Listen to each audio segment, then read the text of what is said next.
For years, the word notebook has been interchangeable with laptop, but maybe we should start calling them notebooks again, because this sort of looks like one.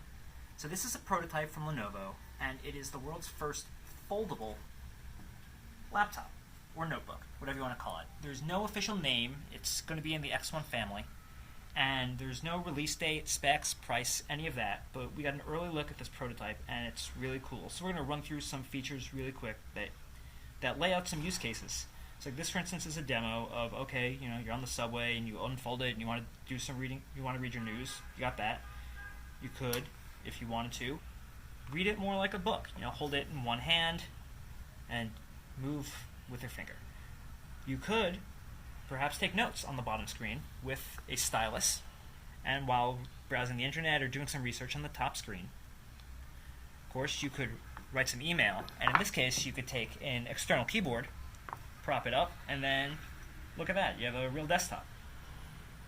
You could also get rid of that and fold it, just like it is, and use a built-in Windows keyboard.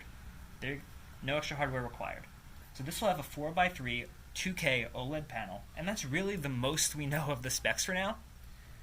This is just a prototype, but I gotta say, it's kind of cool to see how little of the hinge, or really any of the hinge, you see while it's unfolded all the way like this. Obviously, we're going to have to see there's a lot more to come about how much it's going to cost, what it's going to run, how powerful it will be.